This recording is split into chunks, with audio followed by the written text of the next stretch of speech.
At 10:30 hours on October 27, 1943, New Zealand infantry hit the beaches of Mono Island in the Treasury Islands. The landing force totaled 3,795 men in the assault wave. American destroyers Phillip and Pringle laid down pre-landing bombardment. Heavy rain reduced visibility. Japanese defenders, though expecting American advances up the Solomon Islands chain, were caught by surprise at the timing and specific location.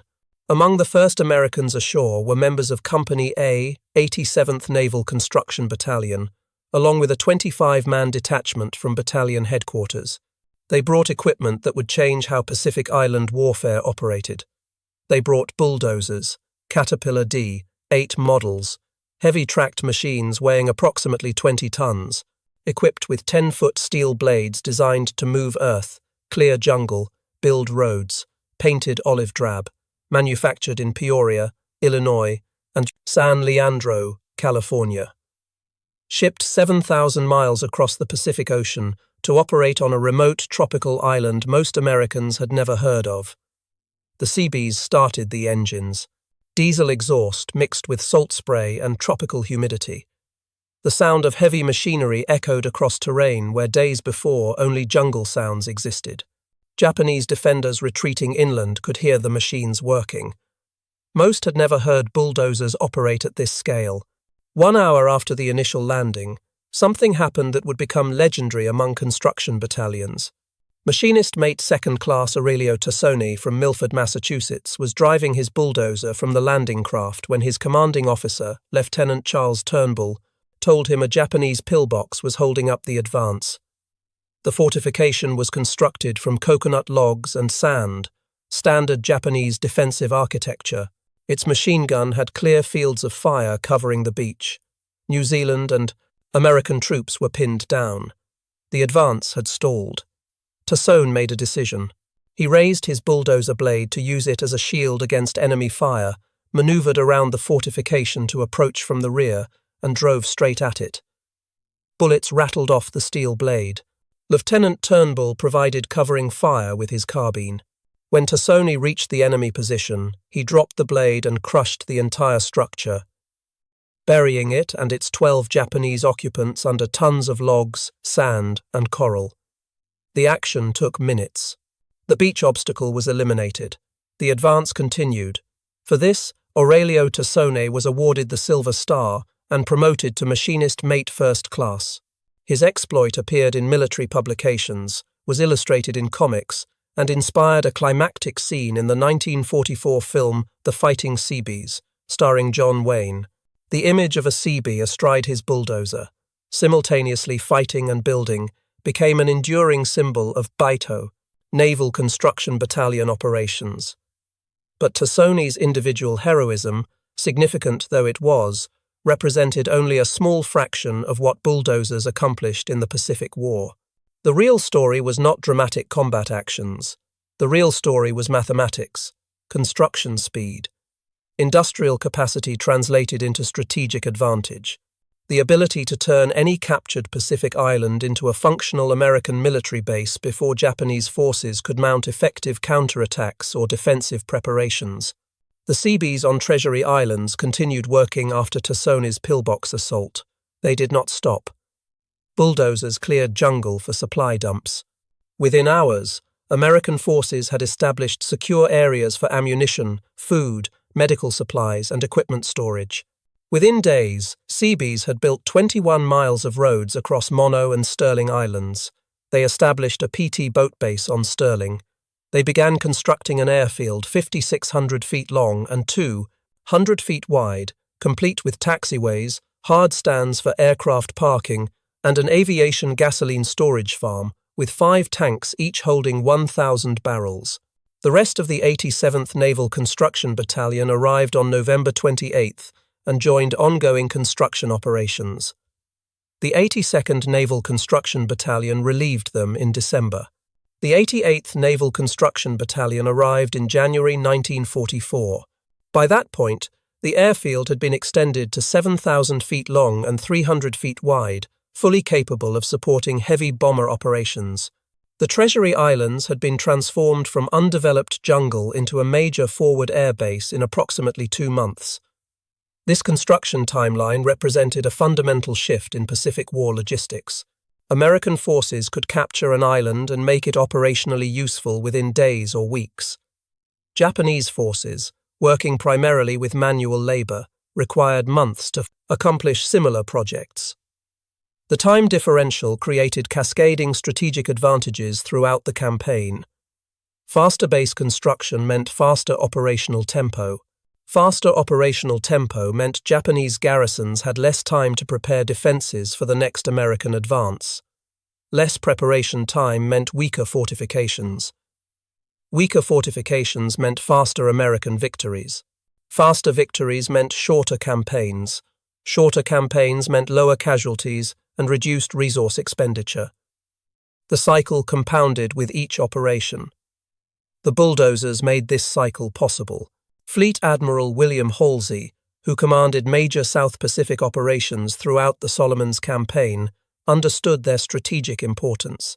After the war ended, Halsey was asked specifically about the weapons that won the Pacific War. His answer was precise and quantified. If I had to give credit to the instruments and machines that won us the war in the Pacific, I would rate them in this order: submarines first, radar second, planes third, bulldozers fourth.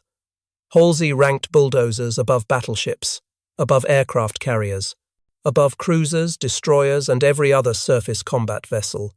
He ranked construction equipment fourth among all weapons and instruments used across the entire Pacific campaign. This assessment came from a fleet admiral who commanded carrier task forces, directed naval surface engagements, and oversaw amphibious assaults from Guadalcanal through the Philippines to strikes on the Japanese home islands. Halsey watched Seabee construction battalions operate repeatedly under combat conditions. He understood that American ability to build infrastructure faster than Japan could destroy it represented decisive strategic advantage. The Caterpillar D-8, used extensively throughout Pacific operations, came in several variants during the war years. The 1H series, manufactured from 1935 through 1941, featured a Procel Caterpillar D 13,000 engine producing 110 horsepower. Approximately 8,000 of this model were manufactured before military requirements changed production priorities. When America entered the war, Caterpillar shifted to producing the 8R series, specifically for military applications. The 8R series represented a somewhat more austere design than previous civilian models. Non-critical materials were substituted where possible to conserve strategic resources for higher priority military applications. Optional features available on civilian models were eliminated to simplify production and reduce manufacturing time. Despite these economies, the 8R maintained excellent performance characteristics. Engine output increased to 130 horsepower through improved fuel injection systems. The machine retained its predecessor's proven 6-speed transmission. Bare operating weight increased slightly to 15.5 tons. Caterpillar manufactured approximately 9,900 units of the 8R series from 1941 through 1945. Most went directly to military service. Significant numbers were shipped to Pacific theater operations. After the war, many 8R machines found their way to civilian markets. Enterprising equipment dealers purchased surplus military bulldozers from Pacific Islands and sold them to contractors throughout the United States, Australia, New Zealand, and other countries. These surplus military machines, identifiable by specific serial number markings including US 7, indicating United States Navy 7th Fleet service in the Pacific, performed reliably in civilian construction applications for years and sometimes decades after military service ended. In 1945, anticipating post-war construction demand, Caterpillar introduced the 2U series featuring significant improvements over wartime models. Engine output increased to 148 horsepower. A new 5-speed constant mesh transmission incorporated a forward and reverse lever, reducing the number of gear changes operators needed during typical work shifts. An oil clutch system, a major innovation, extended clutch life and improved cooling under heavy loads. Operating weight increased to approximately 16.25 tons. The two U-series proved extremely popular in post-war markets, and thousands were manufactured through the late 1940s. But the wartime 8R series holds unique historical significance. These machines, painted in military olive drab, carrying United States military identification markings, operated by Seabees throughout tropical Pacific islands under combat conditions, represented American industrial capacity, translated directly into operational military capability. They demonstrated that modern warfare depends fundamentally on industrial production, logistics infrastructure, and the systematic ability to build faster than enemies can destroy. One Caterpillar D8 Bulldozer, operated by a skilled Seabee, could move approximately 300 cubic meters of earth per hour under good conditions. This productivity figure came from official Seabee engineering estimates and post-war construction analysis. 300 cubic meters represents roughly 11,000 cubic feet of material. Moving that same volume using only hand tools and manual labor would require approximately 300 workers laboring for an entire day. The productivity ratio was therefore approximately 300 to 1. One American operating a bulldozer accomplished as much work in 1 hour as 300 men with shovels working for 1 day. This ratio appeared in multiple historical accounts, engineering analyses, and comparative studies of construction methods. The figure was not exact, and conditions varied significantly, but it represented a reasonable approximation of the industrial advantage American construction equipment provided. Japanese forces lacked equivalent equipment. The Imperial Japanese Navy organized construction units called Setsueitai, beginning in November 1941. These units consisted primarily of Korean and Taiwanese semi-skilled laborers, led by Japanese officers and civilian overseers. The units never achieved more than a small fraction of American Seabee capability. Japanese commanders consistently expected these construction units to accomplish tasks requiring heavy machinery, but the machinery simply was not available. Japan's industrial capacity during the war focused overwhelmingly on aircraft, ships, and weapons production. Construction equipment received low priority in resource allocation and manufacturing schedules. The few bulldozers and tractors Japan possessed were civilian models, typically requisitioned from plantations or commercial operations, poorly maintained, operating without adequate spare parts or replacement capacity, and frequently breaking down under continuous wartime use. Historical records and post-war analyses document this gap extensively. Academic sources on Japanese engineering capabilities noted that Japanese engineering resources proved tragically inadequate when war came. Engineering machinery such as bulldozers were almost completely lacking. Because of severe shortages of heavy equipment, Japanese engineer units tended to include very large numbers of labor troops, usually Koreans, who occupied the bottom positions in the Japanese military social hierarchy. Manpower and physical endurance were systematically substituted for machinery across Japanese construction operations. This substitution consistently failed to achieve required results. Human muscle cannot effectively compete with diesel engines and steel blades over sustained periods. Japanese construction battalions working on Pacific islands dug trenches by hand, hauled construction materials by hand, cleared jungle vegetation with axes and machetes, built fortifications log by log through manual effort. Progress was invariably slow. Construction projects took weeks that American Seabees routinely completed in days.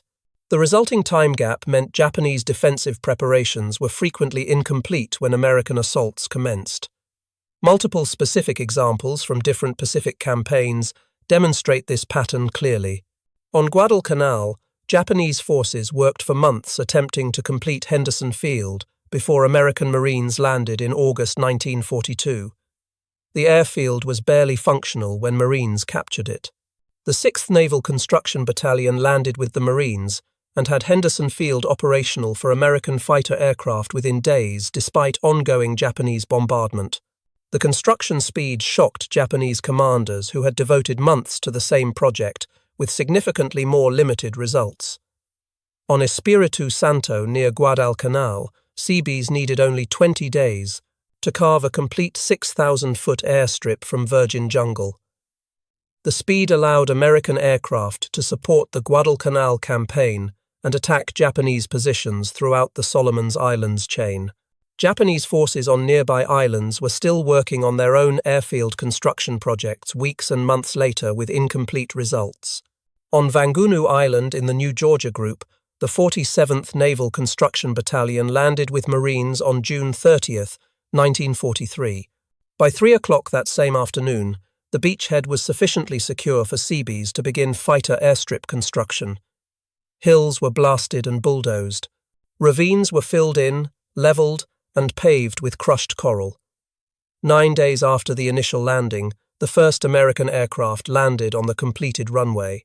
By July 18th, less than 3 weeks after the assault, a 3,300-foot runway accommodated an entire fighter squadron, including support facilities. Japanese forces on New Georgia were simultaneously attempting to complete their defensive positions, a task requiring significantly more time with manual labor methods. On Tarawa Atoll in the Gilbert Islands, one of the most brutal battles in the Pacific War occurred in November 1943. American Marines suffered nearly 1,000 killed in savage fighting to overcome determined Japanese defenders. The battle lasted 3 days of intense close-quarters combat. Yet, despite the ferocity of resistance, Seabees landing with the Marines had the shell-damaged Japanese airfield back in operation within 15 hours of the island being secured. 15 hours from combat cessation to operational airfield. This timeline was barely comprehensible to military planners accustomed to construction projects measured in weeks or months. On Saipan, American forces invaded on June 15, 1944. Marines captured Aslito Airfield, the main Japanese airstrip on the island, on June 19. Seabees went to work immediately even while combat continued in other parts of the island. They filled bomb craters, removed shrapnel and debris, smoothed and compacted the runway surface. Stopping only when necessary to defend against Japanese counterattacks, Seabees had the airstrip operational within 4 days of its capture. American aircraft were flying missions from Saipan less than a week after Marines had assaulted heavily defended beaches. Within weeks, Saipan hosted B-29 Superfortress bombers conducting strategic strikes against targets in the Philippines and eventually the Japanese home islands.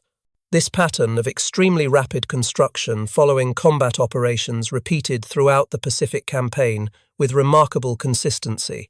Each major operation demonstrated the same fundamental sequence of events and similar construction timelines.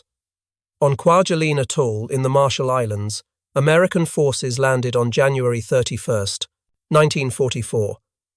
The assault involved complex coordination between multiple landing forces across several islands in the atoll. Seabees accompanied the assault waves. Within days of securing key positions, construction battalions had established functional airfield facilities and port operations. Kwajalein rapidly transformed into a major fleet anchorage and aviation facility, supporting subsequent operations deeper into Japanese-held territory. On Eniwetok Atoll, captured in February 1944, Seabees again demonstrated extraordinary construction speed. Despite the atoll's remote location and limited existing infrastructure, American construction forces created complete base facilities within weeks. The pattern continued, proving that American forces could project power across vast Pacific distances, partly because they could rapidly create the infrastructure needed to sustain continued operations. On Guam, combat began July 21, 1944, when the Plate, 3rd Marine Division and 1st Marine Brigade came ashore. The 25th Naval Construction Battalion and 2nd Special Battalion landed with assault forces. Seabees immediately began critical stevedoring operations, unloading supplies and equipment directly onto contested beaches while combat continued inland. During 3 weeks of intense fighting for the island, Seabees simultaneously worked on construction projects. After the island was secured, the pace accelerated dramatically. Guam was systematically transformed into the advanced headquarters for the United States Pacific Fleet, a major airbase for B-29 strategic bombers, and an enormous center for war supply operations. The 5th Naval Construction Brigade, activated specifically for Guam development, oversaw construction of massive port facilities at Ypres Harbour, extensive road networks, multiple airfield complexes, and comprehensive base infrastructure. 2 complete B-29 bomber airfields, North Field and Northwest Field, were constructed by Army Aviation Engineer battalions working alongside Navy Seabees. North Field became operational February 3, 1945, and launched its first B-29 raid against Japan on February 24. Northwest Field's south runway became operational June 1, with the north runway following July 1. The scale and speed of construction on Guam represented one of the most impressive engineering accomplishments of the entire Pacific Campaign. On Peleliu, one of the most brutal battles of the Pacific War occurred from September through November 1944. American casualties were extraordinarily high relative to the island's size. Yet even during extended combat operations against determined Japanese defenders fighting from elaborate cave systems, Seabee construction continued. Bulldozers worked under fire. Roads were built connecting American positions. Airfield facilities were developed despite ongoing combat. The construction proceeded because operational necessity demanded it proceed regardless of tactical conditions. Each island assault demonstrated similar operational sequences. American naval and air forces established sea and air superiority through preparatory bombardment. Amphibious forces assaulted defended positions. Marines or Army infantry secured beachheads and advanced inland. Seabee construction battalions, often landing with initial assault waves, immediately began infrastructure development. Bulldozers cleared landing beaches of obstacles. Supply dumps were rapidly organized. Roads connected beaches to inland positions.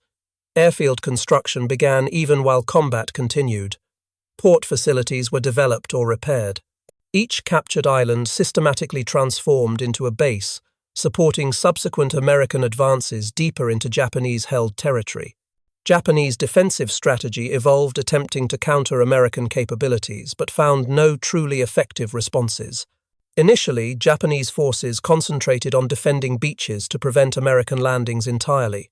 This approach failed because overwhelming American naval bombardment and air attacks systematically destroyed beach defenses before amphibious forces arrived.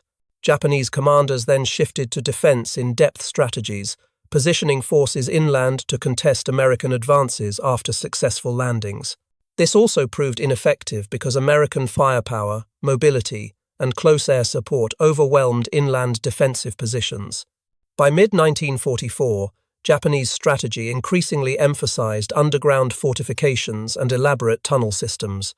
If Japan could not outbuild American construction capabilities, perhaps they could make American victories so expensive in casualties that American political support for continuing the war would eventually collapse. This strategy led directly to battles like Iwo Jima and Okinawa, where Japanese forces fought almost exclusively from underground positions, extracting maximum American casualties for every meter of contested ground. But even sophisticated underground defenses showed significant limitations when confronting bulldozers and determined engineering efforts. When Japanese cave positions were located through reconnaissance or captured intelligence, bulldozers sealed cave entrances with earth, coral, and debris, eliminating defensive positions without direct assault. When fortifications were destroyed by naval bombardment, aerial bombing, artillery fire, explosives, or flamethrowers, bulldozers rapidly cleared, resulting rubble to maintain road access and operational mobility. The machines adapted effectively to every tactical situation encountered. They built roads, maintaining supply lines to forward positions. They created defensive positions, protecting American troops during consolidation phases. They constructed airfields even on islands specifically and elaborately fortified to prevent such plot construction. On Iwo Jima, combat lasted from February 19 through March 26, 1945. Japanese defenders under General Tadamichi Kuribayashi had prepared extraordinarily elaborate underground defensive positions over many months. They fought from interconnected tunnels, reinforced caves, and heavily fortified bunkers. The island was honeycombed with defensive works representing months of preparation. Yet even during active combat operations, Seabees brought bulldozers ashore and worked under enemy fire. They cleared ground, built roads, prepared airfield facilities. Japanese forces had spent months meticulously preparing Iwo Jima's defenses. American bulldozers were simultaneously making the island operationally useful for American strategic purposes, even while desperate fighting continued. The productivity advantage bulldozers provided created strategic implications, extending far beyond simple construction speed. Faster base development meant American forces maintained consistently higher operational tempo throughout campaigns. Each successful island assault led much more quickly to subsequent operations.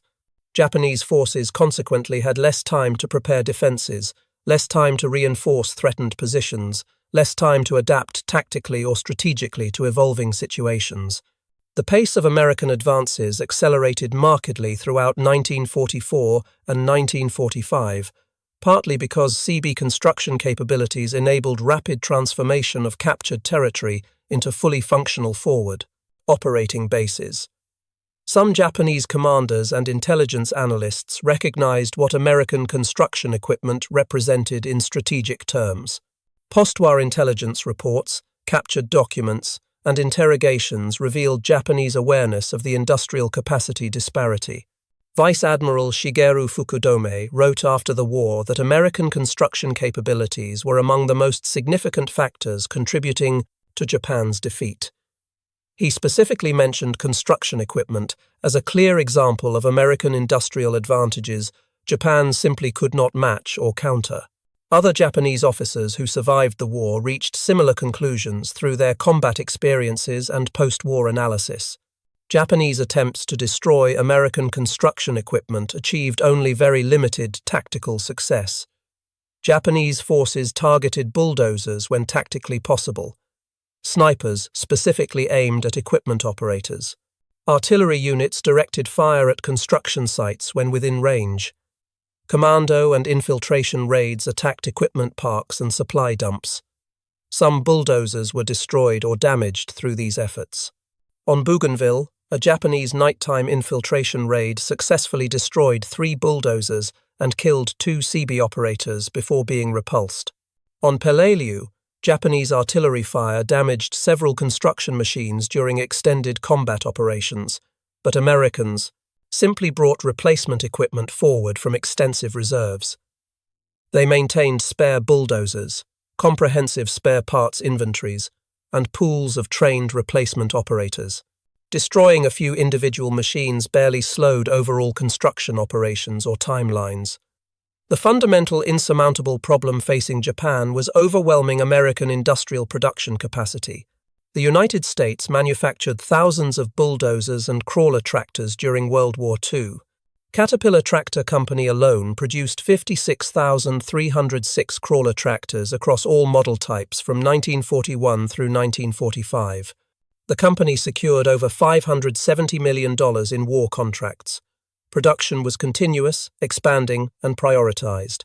International Harvester, Alice Chalmers, and other American manufacturers added thousands of additional machines to total production figures. These bulldozers and tractors were shipped across the Pacific as routinely and reliably as rifles, ammunition, food, medical supplies, and all other war materials. Japan possessed no comparable production capacity for construction equipment. Japanese industry operated at absolute maximum capacity throughout the war, attempting to replace combat losses in aircraft and naval vessels. Virtually no industrial resources, raw materials, manufacturing capacity, or skilled labor could be diverted to mass production of construction equipment, even when the strategic necessity became apparent to Japanese planners and commanders. Even theoretically, if Japan somehow manufactured significant numbers of bulldozers, transporting such heavy equipment through American submarine blockades to isolated Pacific garrisons would have been logistically impossible. American submarines systematically devastated Japanese merchant shipping throughout the war. By 1944, Japanese supply lines were severely disrupted across all categories.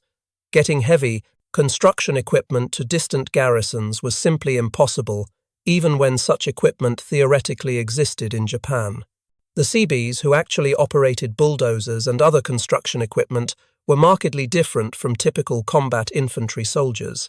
Naval construction battalions actively recruited from civilian construction trades throughout the United States. Many Seabees possessed extensive professional experience as equipment operators, carpenters, welders, heavy equipment mechanics, engineers, and construction foremen before military service. Normal military age requirements were deliberately waived to age 50 specifically to obtain these experienced tradesmen. Some men over 60 managed to enlist by concealing their actual ages. The average age of early Seabee recruits was 37 years old, significantly older than typical infantry formations. This older, professionally experienced workforce provided enormous practical advantages in construction operations. These were not teenagers or young men learning equipment operation from basic instruction. These were seasoned professionals who had operated bulldozers, graders, scrapers, and other heavy equipment on major civilian construction projects before the war. They thoroughly understood earth moving, proper grading techniques, drainage engineering, road building fundamentals, and foundation preparation requirements. When Seabees landed on Pacific Islands with construction equipment, they immediately applied years of accumulated professional expertise and practical experience to military construction requirements under combat conditions. Aurelio Tassone, who destroyed the Japanese pillbox on Treasury Islands earning the Silver Star, was 38 years old when he performed that action. Before military service, he worked extensively in construction trades. His bulldozer operation during the Treasury Islands assault was not fortunate improvisation or spontaneous luck. It represented skilled professional equipment operation applied intelligently to an immediate tactical problem. Tassone thoroughly understood his machine's capabilities and limitations. He knew precisely how to use the blade as protective shielding. He understood how to maneuver effectively on difficult, unfamiliar terrain under combat stress. His Silver Star recognized both exceptional personal courage and high-level professional competence simultaneously. Formal training for Seabees combined both combat skills instruction and construction trades education in carefully integrated programs. Camp Endicott at Davisville, Rhode Island served as the primary Seabee training center in the Atlantic region. Camp Peary in Virginia provided additional training capacity. Camp Hueneme in California, later renamed Port Hueneme, became the major Pacific training and deployment center. These facilities provided comprehensive preparation for the dual combat and construction roles Seabees would perform. Seabees learned fundamental combat skills from experienced Marine Corps instructors assigned to training duties. Marine sergeants and officers taught weapons handling, small unit tactics, defensive positions, perimeter security, and combat procedures. The training was realistic and demanding. Marines understood Seabees would operate in combat zones and needed genuine combat capabilities, not merely symbolic preparation. Simultaneously with combat training, Seabees attended numerous vocational schools teaching specialized construction trades and equipment operation skills.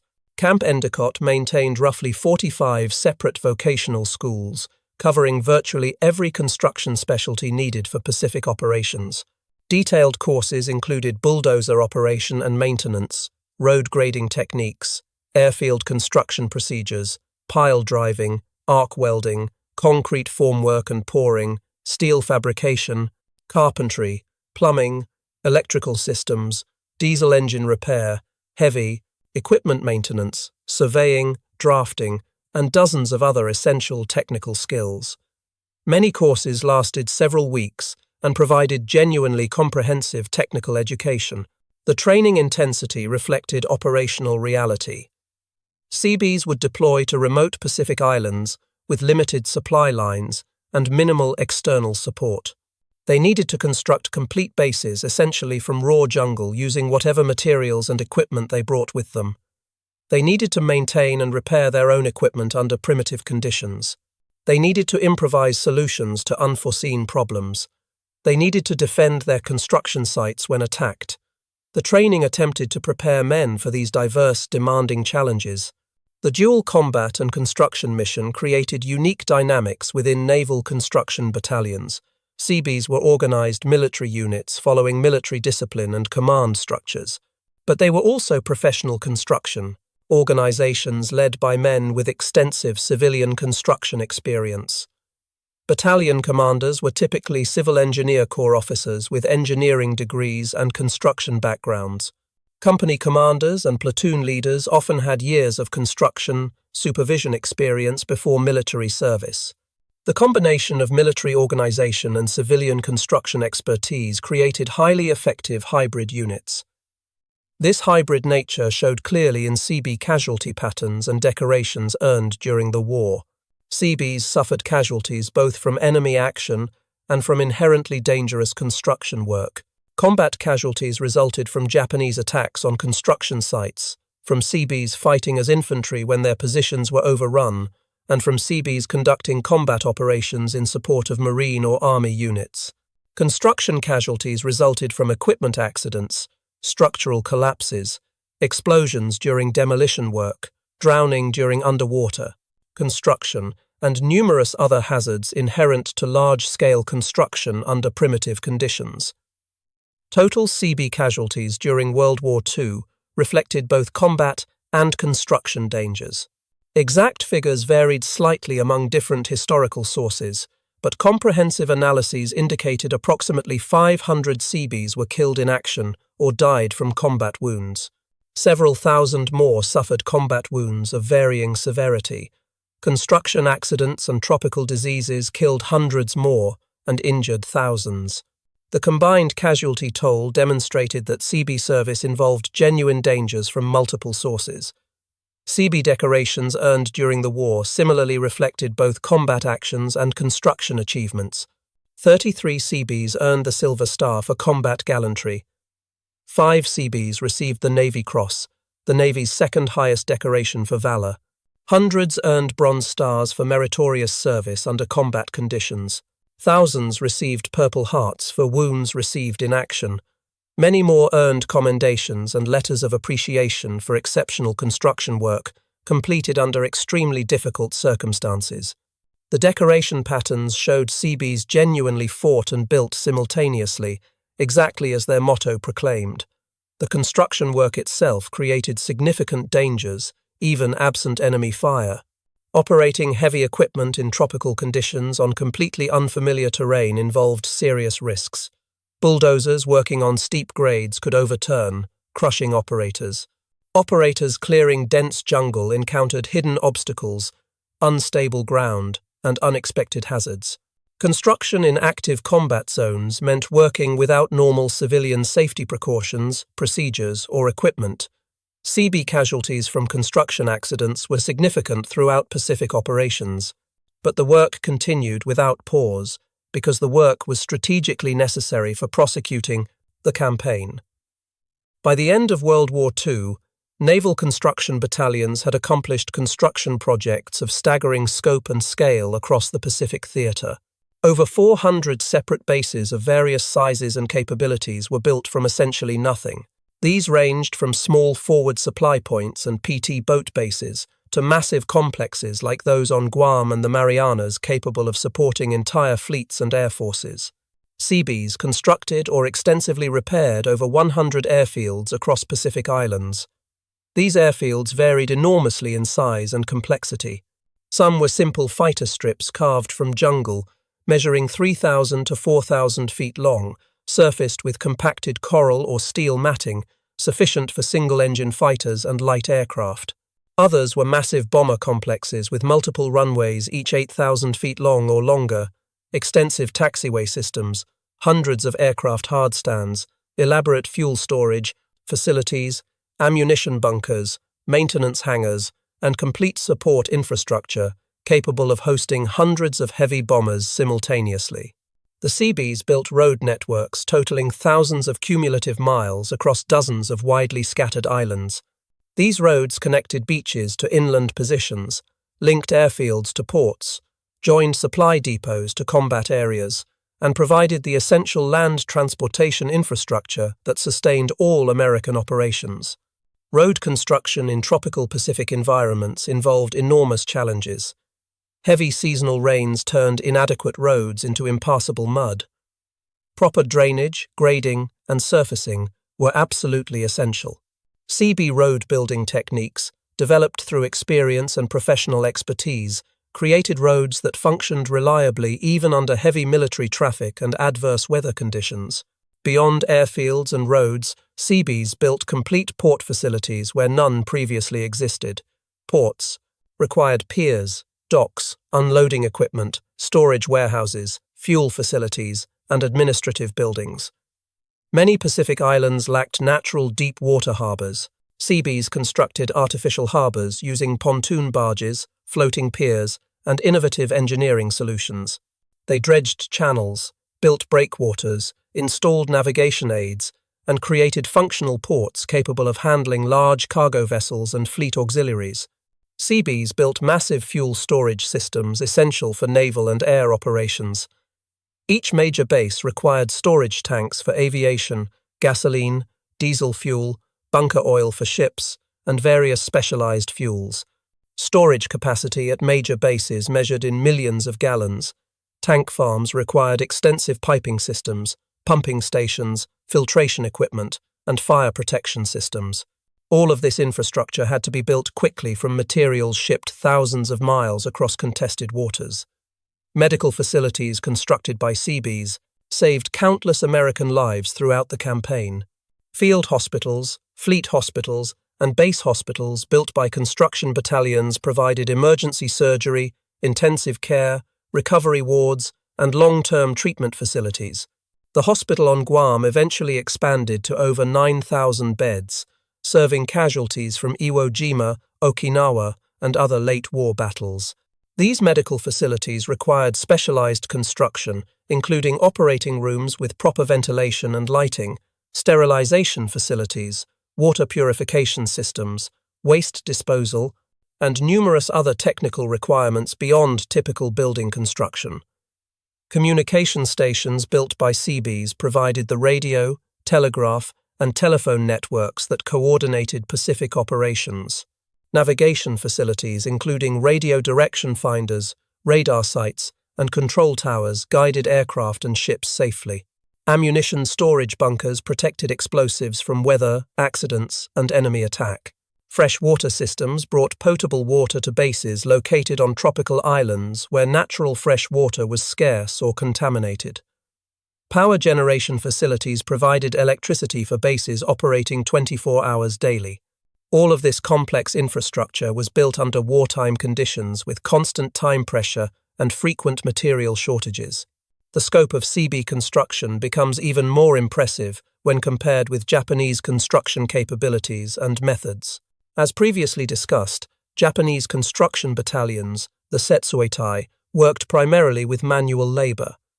Detailed examination of their methods reveals the enormous productivity gap. Japanese construction crews typically organized into large labor gangs, supervised by relatively few skilled workers and military officers. Hundreds or sometimes thousands of laborers, mostly Korean and Taiwanese conscripts, worked with hand tools under harsh conditions. Shovels, picks, axes, and wheelbarrows represented the primary equipment available. Work proceeded slowly despite long hours and intense physical effort. Projects that American bulldozers completed in hours required Japanese labor gangs, days or weeks. Japanese construction methods did demonstrate certain strengths. Japanese engineers proved adept at utilizing local materials creatively. Coconut log construction, while vulnerable to heavy weapons, used readily available materials and required no specialized equipment. Japanese forces became expert at constructing defensive positions from natural materials. Cave modifications and tunnel excavations, though done primarily by hand, created formidable defensive positions. But these strengths could not offset the fundamental productivity disadvantage. Projects requiring extensive earth moving simply took far longer with manual methods than with mechanized equipment. Road building at practical speeds required bulldozers and graders. Airfield construction within reasonable timeframes required heavy earth-moving equipment. Port facilities needed pile drivers, cranes, and excavators. The equipment gap meant Japanese forces consistently failed to complete construction projects before American attacks overwhelmed their positions. Documentary evidence from captured Japanese records reveals Japanese officers and engineers were acutely aware of this disparity. Reports to higher headquarters repeatedly requested heavy construction equipment. Requests were consistently denied or went unfulfilled because such equipment simply did not exist in sufficient quantities to be allocated. Japanese industrial capacity remained completely focused on combat equipment production.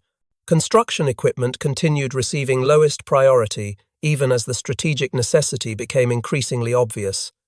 Some Japanese forces attempted creative solutions to the equipment shortage. Captured equipment was used when available, though American forces rarely left functional bulldozers or other heavy equipment behind when withdrawing or repositioning. Improvised equipment was constructed from salvaged parts with limited success. Alternative construction methods were developed attempting to reduce labor requirements. None of these efforts closed the productivity gap sufficiently to matter strategically. The productivity differential created compound effects throughout the campaign. American forces advanced faster, partly because they could build supporting infrastructure faster. Faster advance meant Japanese force had less preparation time for subsequent defensive position. Less preparation time meant weaker defense. Weaker defense meant faster American victories. Faster victories accelerated the overall campaign tempo. The cycle continued compounding throughout 1944 and into 1945. Japanese strategic planners recognized these dynamics but lacked effective responses. Defensive doctrine evolved attempting to maximize American casualties even when ultimate defeat was inevitable. Underground fortifications, tunnel warfare, and last stand tactics aimed to make American victories expensive enough to potentially affect American political will to continue the war. These tactics increased American casualties but could not prevent American victory when American forces could systematically build overwhelming material superiority at each successive objective. The final year of the war saw CB construction reach its peak scale and sophistication. As American forces approached the Japanese home islands, bases grew larger and more complex. Okinawa, captured in June 1945 after 3 months of brutal combat, was rapidly transformed into a massive staging base for the planned invasion of Japan. CB construction on Okinawa proceeded even while combat continued in the northern portions of the island. Multiple airfield complexes, extensive port facilities, enormous supply depots, and complete base infrastructure appeared within weeks of the island being secured. The planned invasion of Japan, Operation Downfall, would have represented the ultimate test of CB construction capabilities. Planning documents called for even larger-scale construction operations than any previously undertaken. Fortunately, Japan's surrender in August 1945 made the invasion unnecessary, but the planning revealed how central construction capabilities had become to American strategic thinking. Victory was assumed to require not merely defeating Japanese forces militarily, but also rapidly building the infrastructure to support ongoing operations and eventual occupation. The atomic bomb attacks on Hiroshima and Nagasaki in August 1945 that led directly to Japanese surrender were launched from Tinian, specifically from Northfield, built by Seabees and Army engineers. The bombers that carried atomic weapons flew from runways that had been virgin jungle approximately 1 year earlier. The Twyla Bars, progression from jungle to functional strategic bomber base to atomic mission launch site in roughly 12 months, exemplified the strategic impact of American construction capabilities throughout the Pacific War. None of this construction would have been remotely possible without bulldozers and other heavy equipment. The machines were the absolute foundation of CB construction capability. Bulldozers cleared jungle vegetation rapidly. They moved enormous volumes of earth efficiently. They built roads quickly. They created functional bases from raw jungle.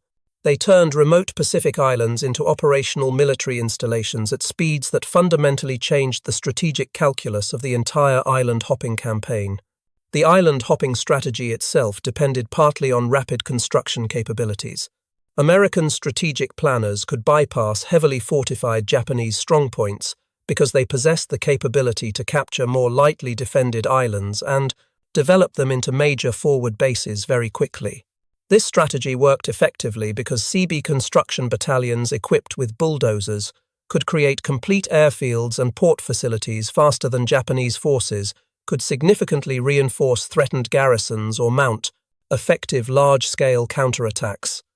Bulldozers made island hopping logistically viable as an operational strategy. Consider specific examples. After the brutal Battle of Tarawa in November 1943, the partially completed Japanese airfield was operational within 15 hours. Tarawa immediately became a forward base supporting operations against the Marshall Islands. The next major advance in the Central Pacific Campaign happened quickly, specifically because base construction happened extraordinarily quickly. After Saipan was captured in July 1944 following 3 weeks of intense combat, Aslito Airfield became operational within 4 days. Within weeks, Saipan hosted squadrons of B-29 strategic bombers conducting long-range strikes against targets throughout the Philippines and eventually against the Japanese home islands themselves. The speed from initial combat to fully operational strategic bomber base was measured in weeks, not the months or years traditional military construction would have required. After Tinian was secured in August 1944, Seabees built massive airfield complexes. Northfield became fully operational in February 1945. Westfield reached operational status in March. Seabees constructed 6 separate runways, each 8,500 feet long, specifically designed for B-29 Superfortress operations. From these Tinian runways, the atomic bomb missions against Hiroshima and Nagasaki were launched in August 1945. The entire timeline from island capture to atomic mission launch was approximately 1 year. This would have been completely impossible without bulldozers and rapid construction capabilities. The Japanese never developed effective responses to American construction capabilities. Some Japanese intelligence analysts attempted to determine what technical modifications explained improved American equipment performance, searching for specific changes to combat aircraft or other weapons systems. But the truly decisive change was not in combat equipment at all. The decisive change was in construction equipment. Bulldozers gave America an overwhelming logistics advantage that superior combat tactics alone could never overcome. After the war ended, surplus military bulldozers flooded civilian equipment markets throughout the world. Many D-8R series machines originally manufactured for military service between 1941 and 1945 ended up in post-war reconstruction and development projects. Some machines went to Japan itself as part of American occupation and reconstruction efforts. The same bulldozers that helped defeat Imperial Japan subsequently helped rebuild the defeated nation.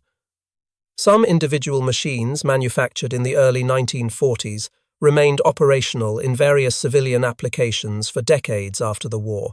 The lesson of Pacific War bulldozers extends well beyond the specific machines or particular campaigns. The fundamental lesson is that modern industrial warfare is determined largely by industrial and logistical capacity, rather than exclusively by combat prowess or tactical brilliance. Victory consistently goes to nations and alliances that can produce more equipment, transport it where operationally needed, maintain it effectively under difficult conditions, and replace losses more rapidly than opponents. This principle applied to bulldozers in the Pacific War. It applies broadly to military operations in any era. Japanese strategic planners understood this reality before the war began. Admiral Isoroku Yamamoto, who planned the Pearl Harbor attack and commanded the Deisei Zero Tau combined fleet, had studied extensively at Harvard University and served as naval attaché in Washington during the 1920s. He understood American industrial capacity thoroughly. Yamamoto consistently opposed war with the United States specifically because he knew Japan could not win any prolonged industrial conflict against American production capabilities. His concerns about awakening American industrial power were well-founded. The bulldozers proved his strategic assessment correct. The bulldozers represented just one category among many where American production exceeded Japanese capacity by overwhelming margins. Ships, aircraft, vehicles, weapons, ammunition, every significant equipment category showed similar dramatic disparities favoring American production. Bulldozers were particularly visible symbols of this disparity because they operated on contested islands where both American forces and Japanese defenders could directly observe the enormous productivity differences. The bulldozers also significantly influenced American military culture and public perception of the war effort. Seabee construction battalions became famous throughout American society. The Fighting Seabees film brought Seabee stories to wide audiences. Images of bulldozers working on Pacific islands appeared regularly in military publications, newsreels, newspapers, and recruitment materials. The bulldozer itself became an enduring American icon, representing industrial capability, practical problem-solving, and determined effort overcoming obstacles. This cultural impact extended beyond the war itself into post-war American development. Many veterans who operated bulldozers in Pacific combat zones returned home with valuable equipment operations skills and experience. Significant numbers entered civilian construction industries. The massive interstate highway system constructed during the 1950s and 1960s employed construction techniques, equipment, types, and organizational methods developed and proven during World War II. Bulldozers remained absolutely central to American construction capabilities in both military and civilian applications. Today, Caterpillar continues manufacturing the D8 in extensively updated forms. Modern D8 models feature turbocharged diesel engines, computerized control systems, GPS guidance technology, and sophisticated hydraulic systems. Current operating weights exceed 80,000 pounds. Engine horsepower exceeds 360, but the fundamental concept remains essentially unchanged from the 1940s. A heavy tracked tractor equipped with a steel blade, designed specifically to move earth efficiently under various difficult conditions. Various museums preserve World War II-era Caterpillar D8 bulldozers as historical artifacts. The United States Navy Seabee Museum at Port Hueneme, California, displays multiple examples of construction equipment used extensively in Pacific War operations. Other military and industrial museums maintain similar exhibits. These carefully preserved machines represent tangible physical connections to the war and the crucial role construction equipment played in achieving final victory. The strategic lessons remain highly relevant to modern military planning and operations. Contemporary military forces still depend heavily on logistics capabilities and rapid construction capacity. Modern engineering units, construction battalions, and civil affairs teams perform operational roles remarkably similar to World War II Seabees. Equipment is far more technologically sophisticated, but fundamental principles endure unchanged. The demonstrated ability to build necessary infrastructure rapidly in contested or hostile environments provides decisive operational advantages in any conflict. The bulldozers of the Pacific War demonstrated these principles with exceptional clarity. They proved conclusively that victory depends not only on combat effectiveness, but equally on industrial capacity, construction speed, and logistical efficiency applied systematically. They showed that wars are ultimately won by factories, robust supply chains, and the capability to transform available resources into operational capability faster than opponents can effectively respond or counter. Fleet Admiral William Halsey understood this completely when he deliberately ranked bulldozers fourth among all weapons and instruments that won the Pacific War. The machines functioned as weapons not through destroying enemies directly, though Aurelio Tassone demonstrated they could accomplish that when necessary, but rather through enabling American forces to fight far more effectively across all dimensions. Bulldozers built the airfield bases that hosted the aircraft. They built the road networks that efficiently moved critical supplies forward. They built the complete infrastructure that sustained all American operations. Without these construction capabilities, the island hopping campaign would have been logistically impossible to execute successfully. This is precisely how wars are actually won in industrial age conflicts. not exclusively through single dramatic battles, though individual battles certainly matter significantly. Not only through remarkable individual heroism, though personal courage always matters profoundly. Wars are won through comprehensive industrial systems that can produce sufficient equipment, transport it where strategically and tactically needed, maintain it effectively under challenging conditions, and replace inevitable losses more quickly than enemy forces can inflict damage. The bulldozers operating on Treasury Islands beginning October 27, 1943, represented this fundamental truth, operating at tactical level. They embodied American industrial capacity translated into immediate operational capability. They demonstrated construction speed that Japanese military forces could not remotely match using available methods and resources. They represented the unglamorous but ultimately decisive work of building essential infrastructure that makes sustained military victory operationally possible. And they represented the thousands of Seabees who operated them professionally, fought courageously when circumstances required, and systematically built the network of forward bases that enabled final victory in the Pacific War. If you found this story compelling, please like this video. Subscribe to stay connected with these histories. Each one reveals how wars are actually won. Leave a comment telling us where you are watching from. Thank you for watching, and thank you for understanding that history encompasses not only dramatic battles and individual heroes, but also machines, logistics, and the industrial capacity that ultimately determines victory.